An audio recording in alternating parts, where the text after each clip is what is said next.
네, 하나님 말씀 보겠습니다. 마가복음 11장 1절부터 보겠습니다. 신약성경 마가복음 11장 1절부터 14절까지 한 절씩 교독하시겠습니다.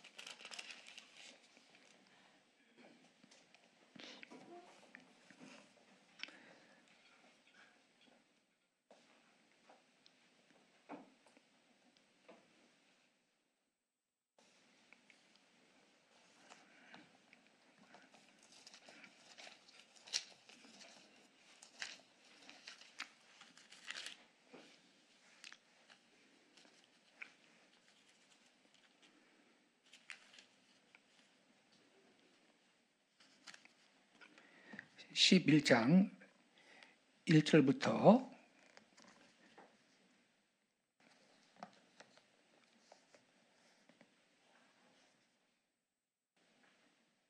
11절까지만 제가 낭독하겠습니다. 그들이 예루살렘에 가까이 와서 감람산 벳바게와 베다니에 이르렀을 때 예수께서 제자 중 둘을 보내시며 이르시되 너희는 맞은편 마을로 가라. 보내시며 이르시되 너희는 맞은편 마을로 가라. 그리로 들어가면 곧 아직 아무도 타보지 않은 나귀 새끼가 메어 있는 것을 보리니 풀어 끌어오라. 만일 누가 너희에게 이렇게 하느냐 묻거든 주가 쓰시겠다 하라. 그리하면 즉시 이리로 보내리라 하시니 그 다음에 11절 말씀을 우리 다 같이 읽겠습니다. 11절 말씀 시작. 예수께서 예루살렘에 이르러 성전에 들어가사 모든 것을 둘러보시고 때가 이미 저물매 12 제자를 데리시고 베다니에 나가시니라. 네, 11절 말씀이 오늘 말씀의 요절입니다.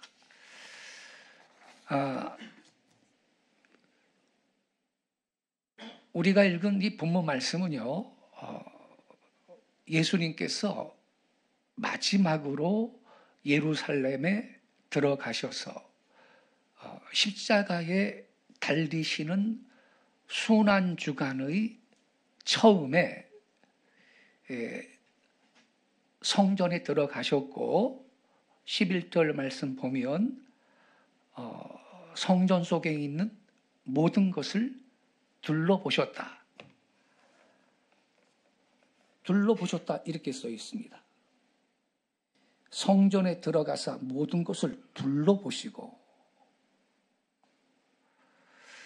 이 구절이 오늘 말씀의 요절입니다. 우리 예수님은 예루살렘 성전에 들어가셔서 모든 것들이 제 위치에 바로 있는지 둘러보신 것입니다. 오늘 우리는 12월 둘째 주일 예배의 자리로 모였습니다. 1년의 마지막 달을 우리는 보내고 있습니다. 다음 주 수요일은 성탄절입니다. 우리는 1년을 결산을 하면서 또 우리 주님을 우리 마음 가운데 모시는 계절이 성탄절이 있는 12월입니다.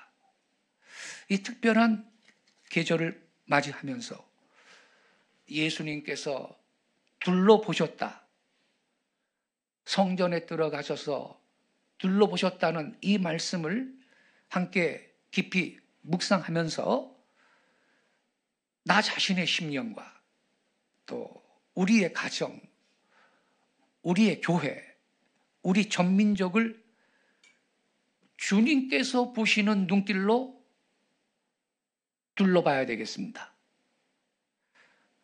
주님의 보시는 눈길에 내어놓고 한번 점검을 하고 반성해 보는 시간이 되시기를 바랍니다.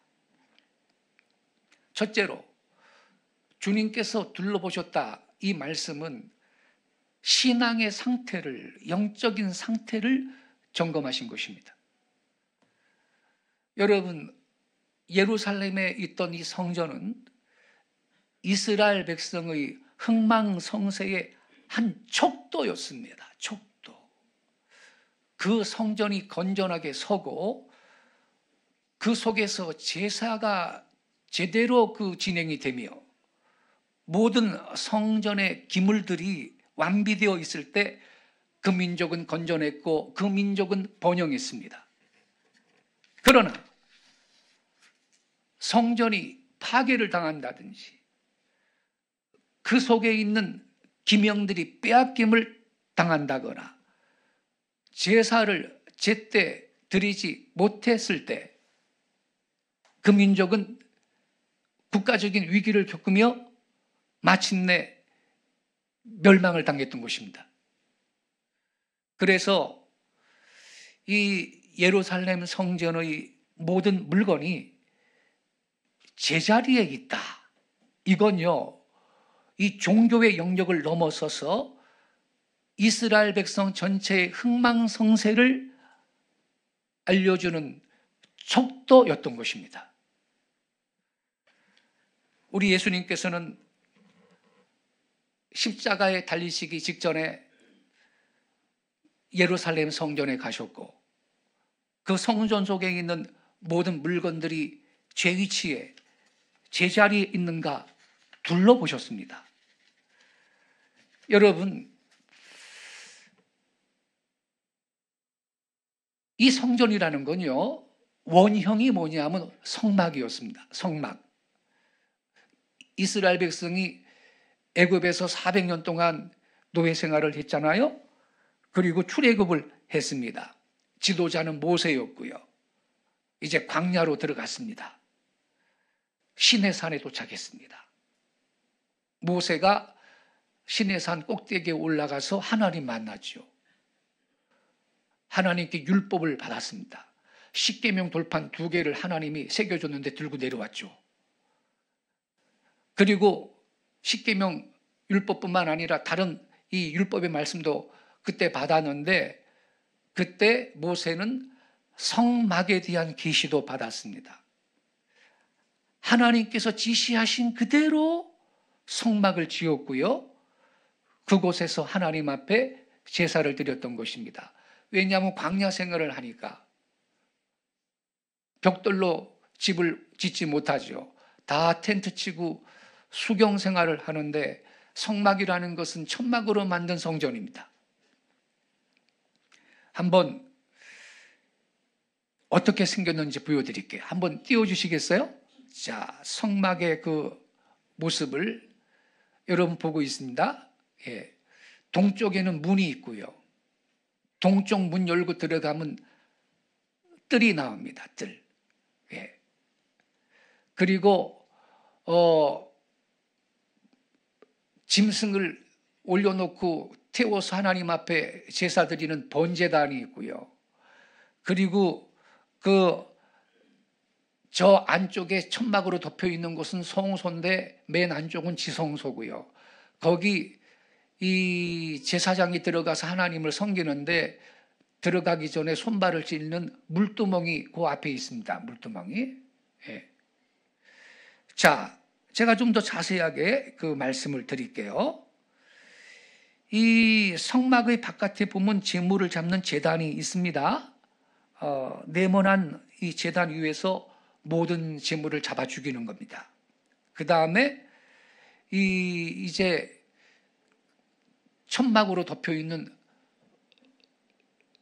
그 서쪽에 있는 그 집이 성소라고 하는데 내부로 들어가면 휘장이 가운데 딱 쳐져 있고 맨 안쪽이 지성소라고 합니다. 한번 내부를 보여드릴게요. 자, 이게 내부의 모습입니다, 여러분. 예. 성소 안에 들어가면 오른쪽에는 떡상입니다. 저걸 떡상이에요, 오른쪽에 있는 게. 역시 네모난 상 위에 이스라엘 12지파를 상징하는 12개의 떡이 거기에 있는 겁니다. 예. 근데 이 떡은요, 한 주간에 한 번씩 안식일마다 갱신되는 거예요. 뭔 말이냐? 오래되어서 굳어버린 떡은 내버리고요. 새 떡을 갖다 놓는 거예요. 그래서 이 떡을 갱신을 시켰습니다. 예. 이거 누가 해요? 제사장이 들어가서 그렇게 하나님을 늘 섬기는 거예요. 예. 그리고 왼쪽에는 그 촛대가 있잖아요. 가지가 7가지가 있는 촛대. 이걸 메노라라고 하는데, 메노라. 예. 요게 불이 환하게 켜져 있는데 성소 안을 비추는 역할을 하고 있었던 거예요. 성소 안을 비추고 있어요. 예. 그리고 조금 더 앞으로 가면요, 지성소로 들어가는 길은 휘장으로 막혀 있는 거예요, 원래. 근데 그 지성소 바로 앞에 향단이 있어요, 향단.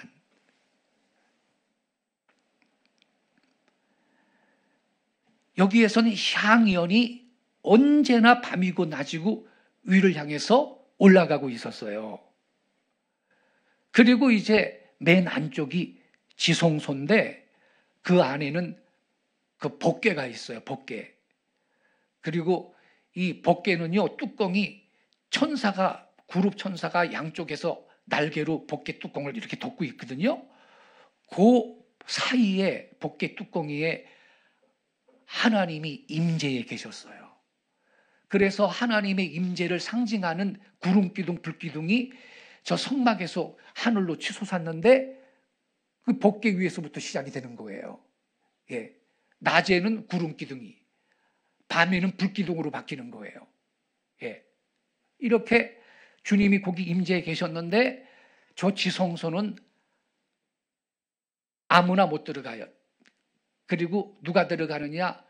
대제사장님이 그것도 1년에 딱 한 번 속죄일 날 두렵고 떨리는 마음으로 거기 들어가서 하나님 만나고 나오는 거예요.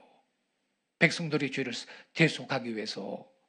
저게 지성소라고 하는 곳이에요. 예.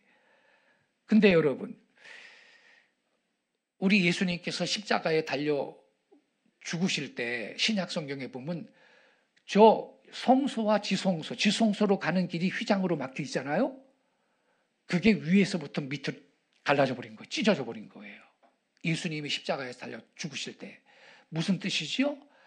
이제는 신약 시대에는 누구든지 예수님을 의지해서 하나님의 보좌 앞으로 누구든지 담대하게 나갈 수 있다. 그런 시대가 열린 것이다라는 뜻인 것입니다. 할렐루야.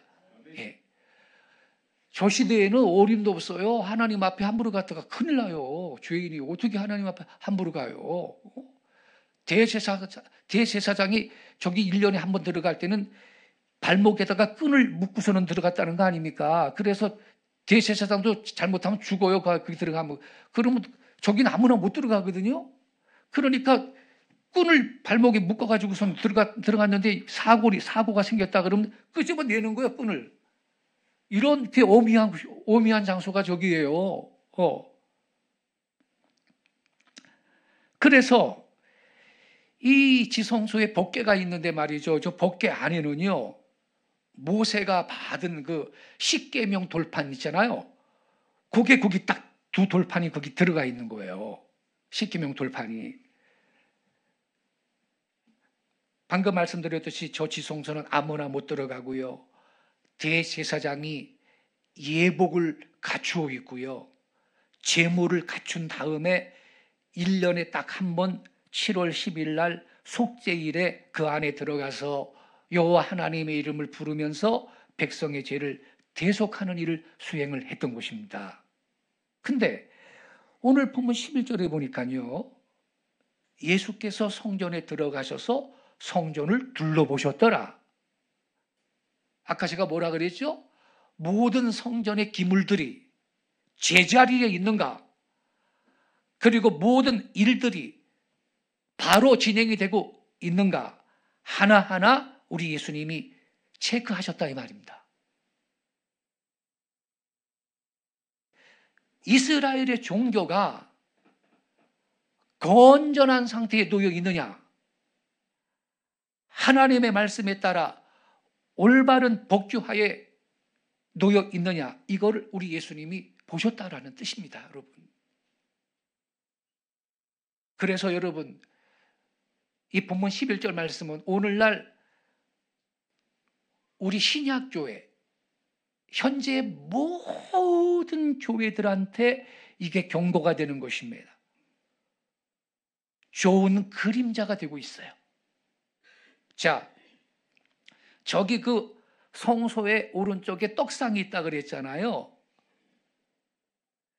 이건 여러분 신약적인 관점에서 볼 때 떡이니까 생명의 양식이거든요. 생명의 떡. 뭐가 여러분 생명의 양식인가요? 성경 말씀이거든요. 하나님의 말씀은 생명의 양식입니다. 할렐루야. 예? 성경 말씀을 상징하고 있는 거거든요. 그래서 저와 여러분의 심령의 제단 속에 우리 하나님의 교회 안에 이 하나님의 말씀이, 성경 말씀이 권위를 갖고 위치를 잘 차지하고 있는 거냐? 이걸 우리는 주님의 눈으로 체크해야 하는 것입니다. 하나님 말씀은 신앙과 행위의 유일무이한 기준이며 법칙인 것을 믿으시기 바랍니다. 여러분, 보름 전에 그 감리교단에서 총회를 열었는데 동성애가 죄가 아니라고 떠드는 퀴어 신학이라고 있거든요. 그건 이단이다라고 결론을 내렸어요. 감리교가요? 그거 하나 잘했어요. 예. 제가요, 인터넷 들어가가지고 유튜브 같은 거 이렇게 동성애에 대해서 찬성하는 이 잘못된 신학자들이 있거든요. 특징이 뭐냐? 말이 너무 많아. 동성애가 죄가 아니다라고 설명하는 그 신학 교수들의 그 유튜브 영상이나 이 책을 보면요, 말이 너무 많아. 왜 그럴까요? 아닌 거를 기다라고 말을 하려니까, 그 아닌 거를 맞다고 설득을 하려니까 말이 많을 수밖에 없는 거예요. 아니, 골이 아파. 성경은요, 동성애가 죄라 그랬습니다. 그럼 끝입니다. 할렐루야. 뭔 말이 많어. 예? 그게 특징이에요. 하나님은 아담과 하와를 창조하셨지 아담과 돌쇠를 만들지 않았습니다. 이해되시죠? 뭔 말이신지?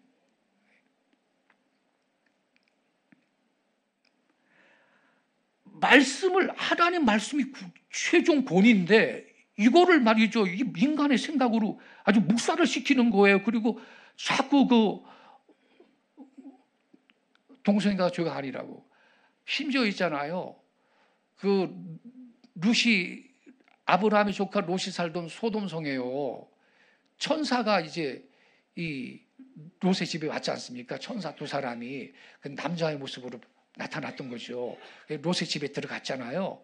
그랬더니 소돔 사람들이 애부터 어른까지 다 롯의 집 문 앞에 와가지고, 야, 오늘 밤 너네 집에 온 그 두 사람 끄집어내라. 우리가 상관할게. 그랬거든요. 그거는 그 성적인 행동을 완곡하게 표현한 거거든요, 분명히. 그러니까 그 롯이, 남자를 가까이 하지 않은 내 딸이 있는데 내 딸을 차라리 너희들한테 내어줄 테니까 이 사람들한테 그런 악한 일을 하지 마라. 필요 없어. 네가 뭐야. 그러면서 막 밀치고 들어오려고 그러니까 천사들이 눈을 어둡게 해가지고서는 이 사람들이 그 더러운 욕망을 포기하게 되지 않습니까? 그 사람들이 동성애 하겠다 이 말이거든. 오늘 들어온 두 사람, 두 남자, 그죠? 네. 그건데, 그래서 소돔이라는 말이 영어 사전에 찾아보면요, 소돔이 이게 남색이라고 한영 사전에, 영한 사전에 딱 그렇게 써 있어요. 소돔성은 그래서 이 동성애를 대표하는 도시인데 그것 때문에 불심판을 당하고 망한 거거든. 그런데 퀴어 신학자들이 뭐라 그런지 압니까? 그게 아니래. 손님이 왔는데 손님을 그저 폭력적으로 대한 것을 의미한 거래. 이렇게 성경 말씀을요, 아주 비틀어놔요, 인간들이. 동성애가 그 죄가 아니라고 말을 하고 싶어가지고, 뻔한 건데도 그거는 동성애 때문에 소돔성이 망한 게 아니래. 그저 손님을 갖다가 너무 폭력적으로 대우를 했기 때문에 망한 거래. 이런 식으로 말씀을 비틀어 놔버려요.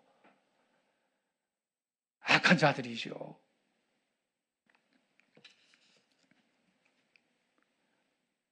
예수님은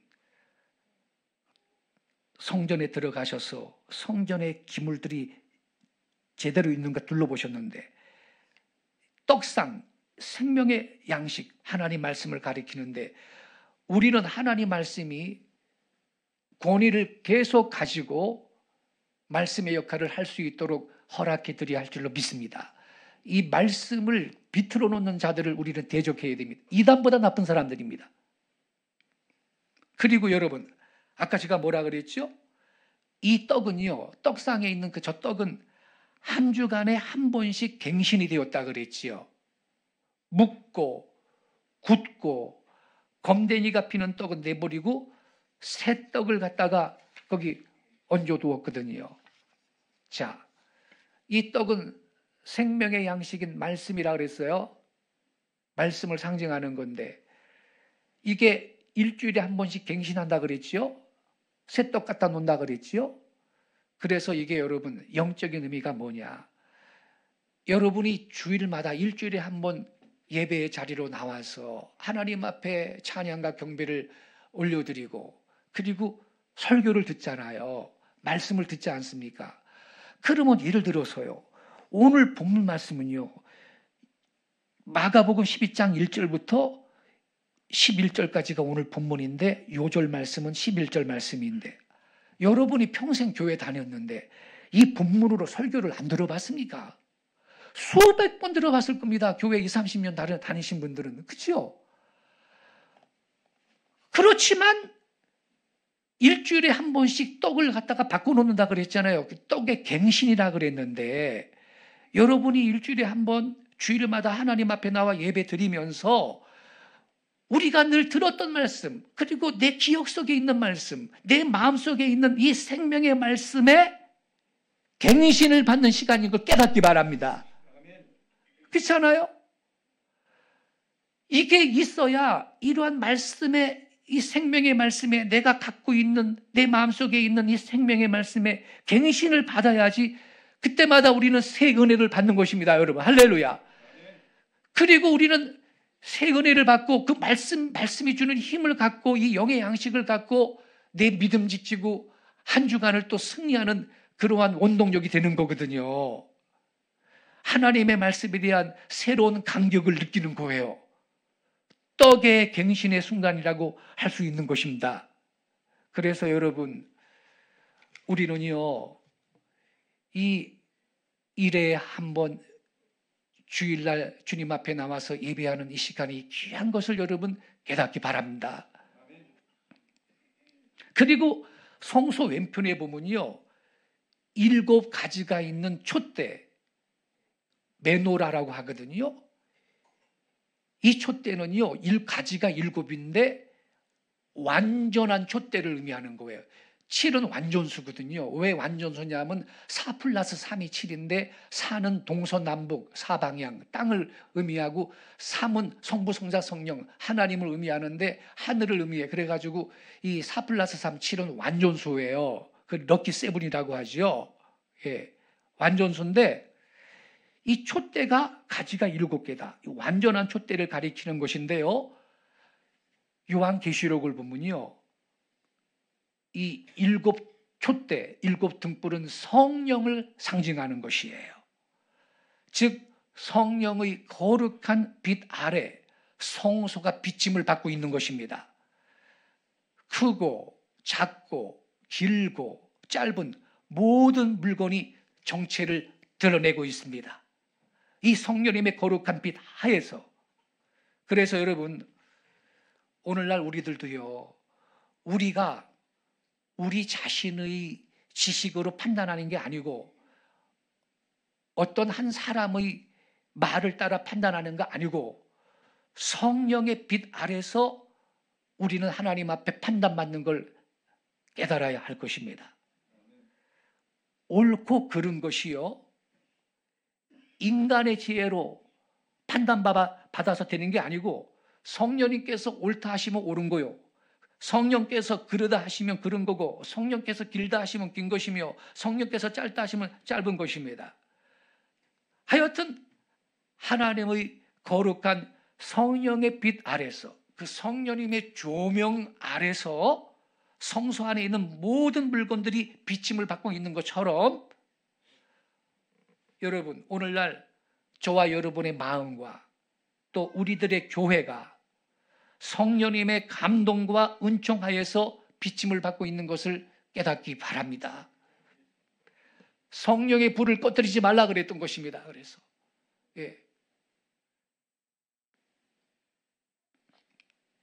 그 다음에 지성소로 가는 길에 휘장이 막혀 있는데 그 지성소 앞에 향단이 있다 그랬어요. 향단. 이 향단은 신약적인 관점에서 볼 때 성도의 기도를 상징하는 것입니다. 요한계시록 5장 7절에 보면요, 이런 말이 있어요. 24 장로님들이 어린 양 앞에 엎드려 있거든요. 그 24 장로는 신구약에 구원받은 성도를 대표하는 존재들이에요. 왜냐, 구약의 12지파 아닙니까? 신약 교회는 12사도의 기초 위에서 세워졌잖아요. 그래서 그 24 장로는 그 신구약에 구원받은 성도를 대표하는 건데, 24 장로님들이 어린 양 앞에, 즉 예수님 앞에 엎드려 있는데 향이 가득한 금 대접을 가졌으니 이 향은 성도의 기도드리더라, 이렇게 써 있어요. 24 장로들이 어린 양 앞에 엎드려 있는데 향이 가득한 금 대접을 갖고 있다는 거예요. 그게 뭐냐? 이 향은 성도의 기도드리라, 이렇게 써 있어요.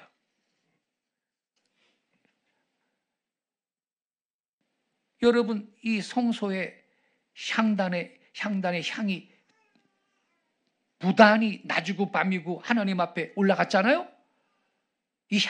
이 향단에서 향연이 말이죠. 근데 이거는 신약적인 관점에서 볼 땐 성도의 기도를 의미한다. 그래서 여러분, 예수님이 둘러보셨다 그랬잖아요. 지금 내부의 성전의 모든 기구가 제대로 위치해 있는지, 역할을 하고 있는지. 그래서 우리는요, 이 말씀 앞에서 내가 기도 생활이 있느냐 없느냐 점검할 수 있기 바랍니다. 기도 생활 있습니까? 부단히 여러분 기도의 향연이 낮이고 밤이고 하나님 앞에 올라가고 있습니까? 우리는요, 정시에 기도해야 되고, 성령 안에서 무시로 기도하는 무시 기도 생활이 있어야 되고, 시간을 정해놓고 하는 정시 기도가 있어야 되고, 이것이 여러분 기도의 향연이 부단히 하나님 앞에 올라가야 할 줄로 믿습니다.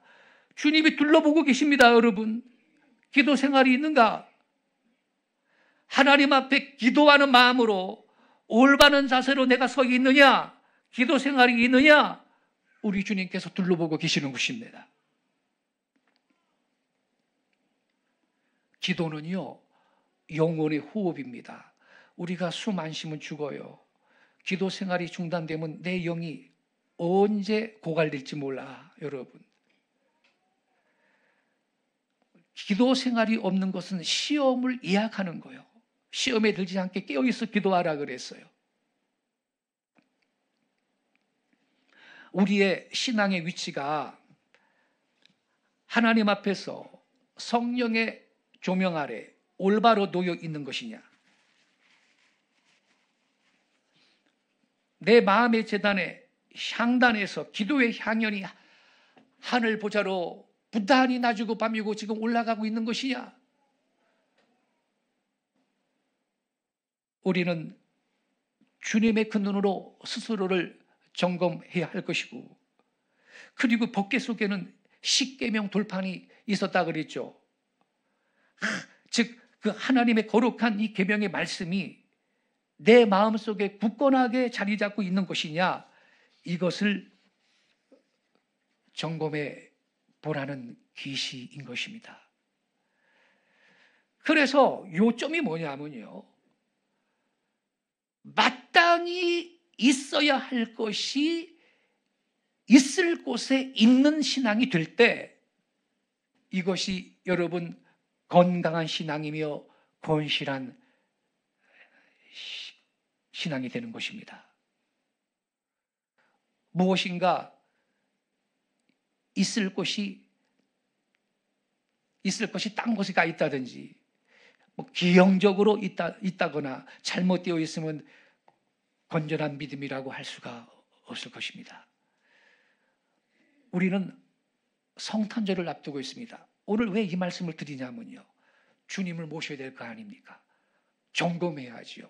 우리 집에 높은 분이 손님으로 오신다면 청소 다 하고 말이죠. 좀 더러운 거 있으면 닦아내고 그러지 않습니까? 12월 첫째 주부터는요, 주님을 대망하는 기간인 것입니다.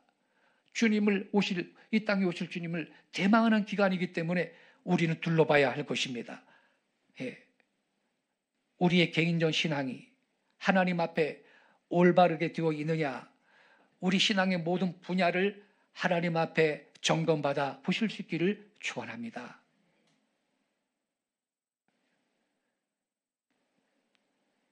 두 번째는요, 성전 안에 있어서는 안 될 거를 우리 주님이 지적하신 겁니다. 우리가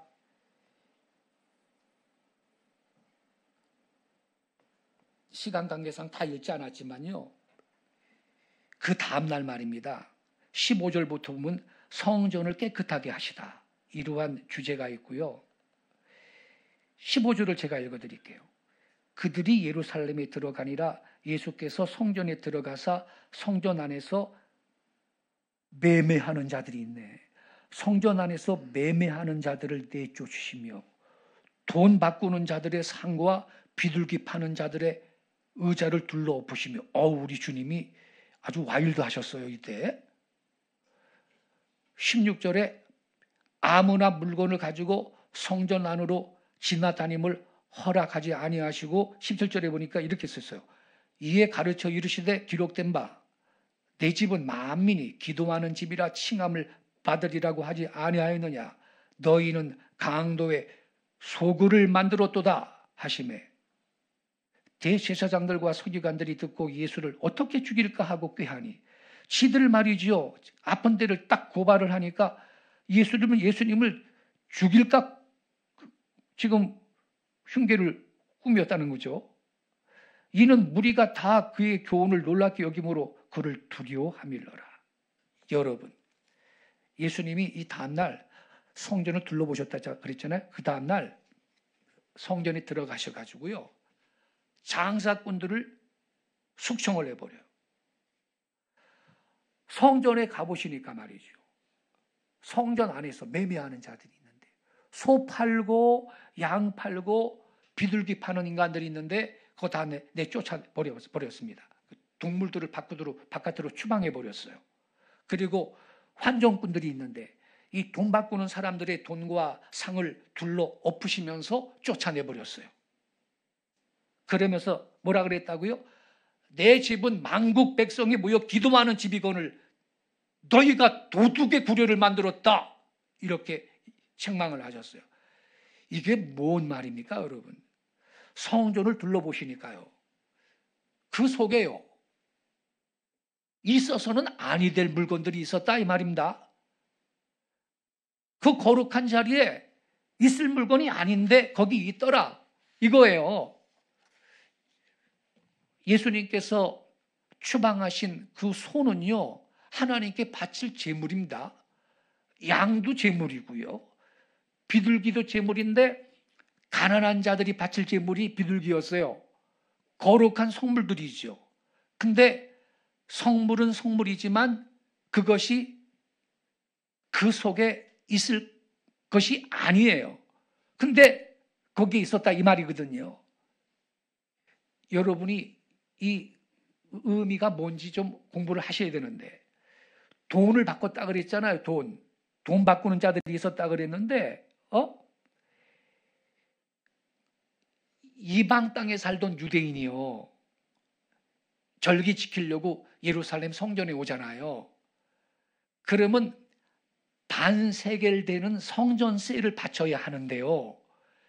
근데 이방 사람 돈 갖고는 못 바쳐. 그래서 이방의 돈을 성전에 새로 바치기 위해서는 돈을 바꾸어야 했습니다. 그 돈을 바꾸는 행동은 하나님 앞에 헌금하기 위해서 돈 바꾸는 거예요. 그거 자체는 문제가 안 되는데, 근데 예수님께서 추방하셨다고. 왜 그랬느냐? 여러분, 구약 성경 말씀 가운데 보면 하나님께서 가령 유월절 제사를 두고 말씀하실 때 하나님께서 요구하시는 제물이 뭐냐면 1년 된 수양이요. 1년 된 수양인데 흠이 없는 수양을 바치라 그랬어요. 다리가 전다거나 눈이 상해서 보지를 못한다거나 뭐 양이 피부병 걸려가지고 툴이 움푹움푹 이쪽 저쪽 빠졌다거나 그러면 그건 제물의 가치가 없는 거예요. 예, 그런 걸 하나님께 바치면 안 되지요. 그렇게 상하지 않은 흠이 없는 1년입니다. 1년 된 수양을 요구하신 거예요. 그러니까 1년 된 수양이니까 어린 양이요. 그럼 무엇 때문에 1년 된 수양이었느냐? 다시 말하면요, 올해 예컨대 2024년도 올해 6월절이야. 올해 6월절 제물을 바치면서 그때 낳은 어린 양이 내년의 제물이 되는 거예요. 왜냐하면 1년 된 수양을 바쳐야 되니까. 그래서 여러분, 6월절에서 6월절까지 계속 이어가면서 이 이스라엘의 6월절 정신이 중단됨이 없이 계속해라, 이런 의미가 있는 거예요. 만약에 1년 된 수양이 아니고 1년은 12달이잖아요. 1년 된 수양이 아니고 만약에 10달쯤 되는 양 같으면 2달에 공백기가 생기지 않습니까? 2달 동안 6월절을 잊어버려도 좋습니다.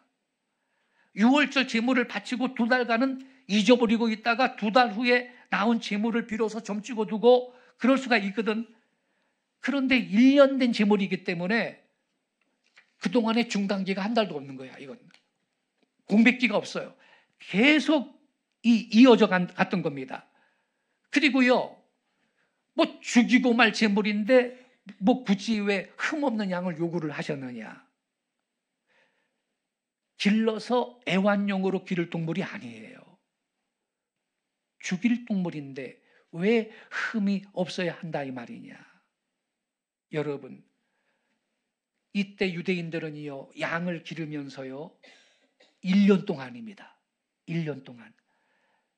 이거는 내년 6월절에 하나님께 바칠 제물이야. 이렇게 생각을 하면서 정성스럽게 키웠던 거예요. 바로 그 정성을 하나님께서 요구하신 거예요. 1년 내내 중단됨이 없이 이어져 가는 6월절의 정신을 우리 주님이 기대하셨고, 6월절을 지키기 위해서 준비하는 정신을 하나님께서 요구를 하셨다 이 말입니다.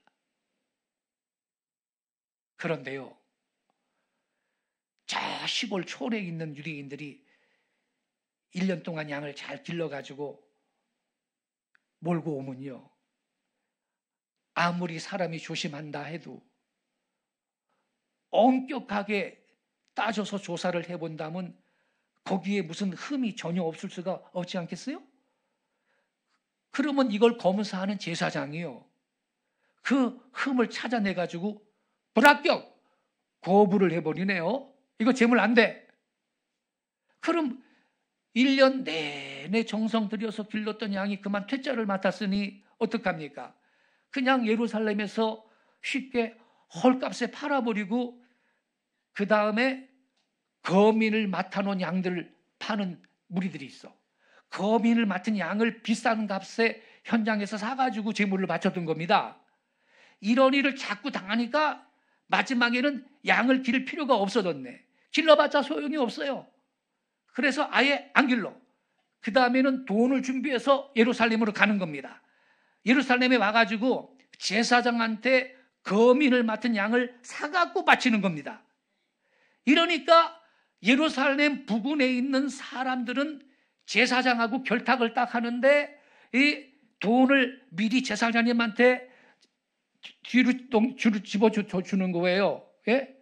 그러면 이제 제사장은 그 돈을 챙기고 그 다음에 이 예루살렘 부근에 있는 사람들은 양을 많이 길러가지고 거민을 다 맡아 놓는 거야. 거민을.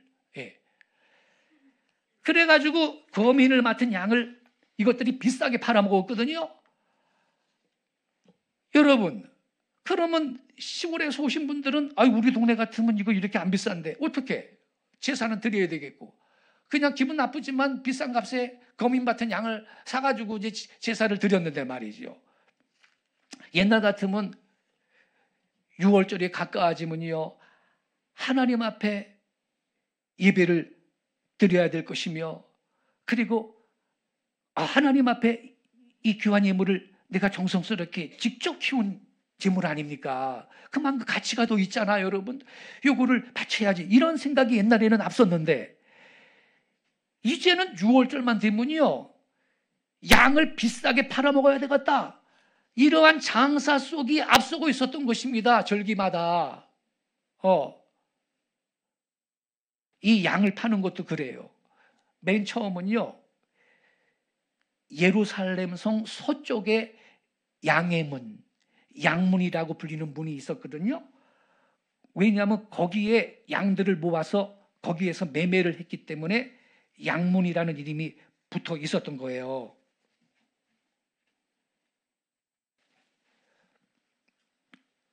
근데 거기에서 양을 매매하다가요 그 장소가요 한 걸음 한 걸음 성전으로 가까이 갑니다. 남이 한 걸음 가면 나는 두 걸음 가고 자꾸 가까이 갑니다. 마지막에는 성전 바로 바깥에서 팔아먹습니다. 그리고 막판에는 성전 속으로 들어갑니다. 그래서 성전 안이 그래서 매매꾼들, 장사치들의 소굴이 됐다 이 말이에요. 그래서 거룩한 성전이 단순간에 들어간 게 아니야, 여러분. 조금씩 성전 가까이 가다가 나중에 성전 안으로 들어가 가지고서는 성전 안에서 장사치들이 지금 난리를 치고 있는 거예요. 환정꾼들이 돈 바꿔주고 있고 예수님이 기가 막히지 보니까 여러분. 예수님이 보니까 물건 매매 정신이 다 없는 거예요. 뭐 6월절이고 제사고 하나님이고 없는 거야. 돈밖에 없어요. 돈. 비싸게 팔아먹으려고 그러지. 좀 깎아주세요 그러지. 성전 안에서 흥정이 벌어지고 우리 주님이 보니까 기가 막힌 거예요. 그래서 내 집은 만국 백성들이 기도하는 집이거늘 너희가 도둑의 구려를 만들었도다. 그러면서 우리 주님이 분노하셨어요. 채찍을 만들어 짐승들을 내쫓아버리고 환전꾼들의 환전상을 뒤집어 엎어버리고 내쫓아버렸어요. 그게 소고 양이고 비둘기고 그게 재물인데 말하자면 속물이죠. 바칠 재물이니까. 그래도 거기에 있을 곳이 아닌데 거기 있었거든요. 그래서 주님이 내쫓아버렸어. 여러분, 여기에서 우리가 알 수 있듯이 타락이라는 거는요 한꺼번에 타락하는 게 아닙니다. 한 걸음 한 걸음 눈에 보일 듯 말 듯 차차 타락해가는 것입니다. 옛날에 아라비아 상인이 낙타를 타고 사막길을 걸어가다 밤이 됐는데 천막 하나 치고서는 들어가서 자는데 낙타는 바깥에 묶어놨고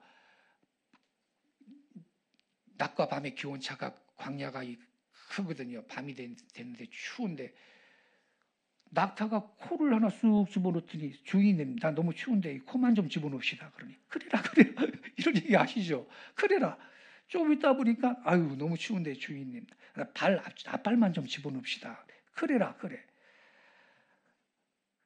근데 조금 있다 보니까 아유 저 가슴까지만 좀 집어넣으면 좋겠습니다. 그래라. 나중에 보니까 이분이 숨이 안 쉬어지더래. 왜 숨이 안 쉬어지지? 그랬더니 낙타가 들어와가지고 자기를 누르고 있더라는 거 아닙니까? 에? 여러분, 그래서 우리는요, 이 타락이라는 게 한꺼번에 되는 게 아니고 이게 슬그머니 우리가 이 자꾸 양보를 하다 보면요, 죄와 타협하다 보면 나중에 완전히 타락하게 되는 것인데, 동성애를 합법화하지 않습니까? 동성결혼을. 그러면 그 다음 단계는 뭔지 압니까? 소아 성애자들이 합법화시키자고 난리를 칠 겁니다. 지금 유럽은 이미 난리예요. 소아 성애자가 많습니다. 그 아이들 어떻게 무서워서 키우나 몰라. 그 다음에는 나중에는 소돔성이 아니라 어디 쪽으로 가냐면 그 요나가 가서 외쳤던 아수르에 가서 하나님이 회개하라고 외치라 그랬죠. 아수르. 망할 거라고. 요나가 맨 처음에 도망갔어요. 아유, 그 우리 원수 나라인데 그 내가 그리 가서 회개하라고 그럴 필요 뭐 있어. 우리 원수 나라인데. 도망가다가 바다에 푹 빠지게 됐잖아요. 풍랑이 일어가지고서는 이거 갑자기 잔잔한 바다가 왜 이래 이거. 우리 여기 누군가 죄를 진 사람이 있어서 이런 모양이야. 제비뽑기 하자. 그랬는데 요나가 딱 걸렸어요. 그래가지고 바닷속으로 집어 던졌는데 큰 물고기 뱃속에 들어갔잖아요. 거기에서 3일 동안 회개하지 않습니까? 살려달라고. 그래가지고 물고기가 아수르에 와가지고 니느웨 성인데 그 니느웨 성에다가 토해냈잖아요. 거기서 회개하라 그랬지 않습니까? 회개하라고. 근데 거기 성경 보면 여러분 왕이 짐승들까지 다 금식을 시켰다 그래요. 짐승들까지. 여기는 소돔보다 더 악한 도시인데 수간이 횡행하던 나라입니다. 수간, 동물들하고. 지금 여러분 서양이 얼마나 지금 타락했냐면요. 내가 내 개를 사랑하는데 이게 왜 죄라 그럽니까? 이래요, 여자들이. 아주 버젓하게 인터뷰에 나와가지고요. 내가 동물을 사랑하는데 이게 왜 죄라 그러는 거냐고 이래요. 세상이 지금 미쳐가고 있어요, 여러분. 그러니까 하나를 합법화시키고 양보를 하면요, 2단계로 가는 겁니다. 오늘 무슨 일이 있어도 그래서 동성 합법화를 막아야 되는 겁니다. 화장실도요. 내가 남자라 그러면 여자라 그러면 남자도 여자래. 성을 자기가 결정하는데. 그래서 이미 외국에는요, 중고등학교 화장실이 남녀공학인데 남자고 여자고 막 들어가는 화장실을 만들어놔. 범죄 요인이 되거든요. 세상이 지금 미쳐가고 있는 겁니다. 여러분, 이스라엘 백성이 왜 망했더냐? 주전 721년에 북왕국 이스라엘은 아수르의 포로가 되어 망했고, 남왕국 유다 왕국은 586년에 바벨론의 침공을 받아 망했고 포로로 다 끌려갔고. 왜 그랬느냐? 그 백성들 가운데 있어서는 안 될 것들이 너무나 많았기 때문입니다. 불의가 많았습니다. 죄악이 많았어요. 그래서 그들은 망하고 포로로 다 끌려갔습니다. 주후 70년에요. 예루살렘이 함락돼가지고요. 수많은 사람이 죽고 포로로 잡혀갔는데, 지금도 예루살렘에 가면요, 통곡의 벽이라고 있는데, 그때 예루살렘이 망할 때 로마 군인이 기념으로 남겨놓은 서쪽 벽 일부예요. 근데 거기에 유대인들이 가가지고, 여러분 성지순례 가면요, 유대인들이 거기에서 이렇게 통곡의 벽에서 몸을 흔들면서 울면서 기도를 하고 있어요. 근데 이들의 맹점이 뭔지 아세요? 왜 AD 70년에 이스라엘이 그렇게 망했느냐? 그 AD 70년에 망하면서 유대인이 전 세계로 흩어져 가지고 1948년 5월 14일 1900년 만에 나라를 찾기까지 전 세계에 흩어져 가지고 디아스포라라 그러죠. 가는 곳마다 멸시천대를 받으면서 유대인들이 피눈물 나는 세월을 보냈거든요. 그리고 1948년 5월 14일 나라를 찾았는데 때가 돼가지고 찾은 거에 하나님이 또 회복시킨다 그랬어요. 그런데 그 AD 70년에 이스라엘이 망할 때 성이 무너질 때 서쪽 벽을 로마 군인이 기념으로 남겨둔 곳이 그 통곡의 벽인데 거기서 유대인들이 이렇게 울면서 맨날 기도하고 있어요. 거기 가면요. 그들의 맹점이 뭐냐면요. 왜 그때 우리나라가 망했더냐. 그거 여러분 원인을 살펴서 회개를 해야 될 거 아닙니까? 왜 망했죠? 예수님을 배척했잖아요.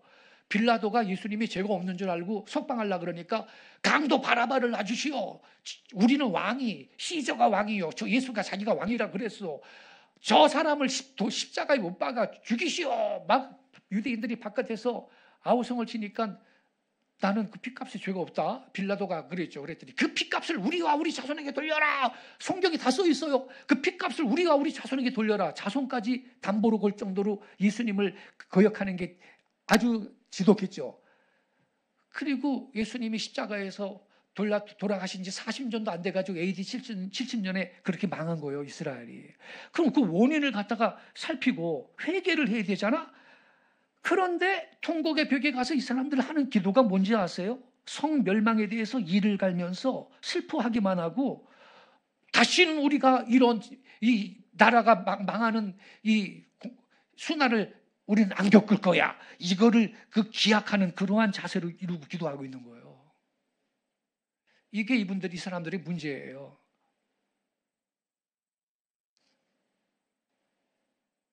그렇다면 여러분, 우리가 이 본문 말씀을 거울로 삼아서 나 자신을 살펴보고 우리 교회를 살펴봐야 되겠습니다. 내 삶 가운데, 내 가정 가운데, 우리 교회 가운데 있어서는 안 될 게 있는 게 없는가 둘러보실 수 있기를 바랍니다. 주님의 눈으로. 그리고 그런 것이 있다면 스스로 내보낼 수 있어야 되겠습니다. 예수님은 채찍을 들고 분노하며 내보내셨는데 우리는 스스로 그거 다 청소해야 될 것입니다. 이래야 기쁘다 구주 오셨네. 기쁨으로 성탄절을 맞이하고 우리 왕이신 예수님이 나의 심령에도 내 가정에도 우리 교회에도 새롭게 오실 줄로 믿습니다. 아멘. 예.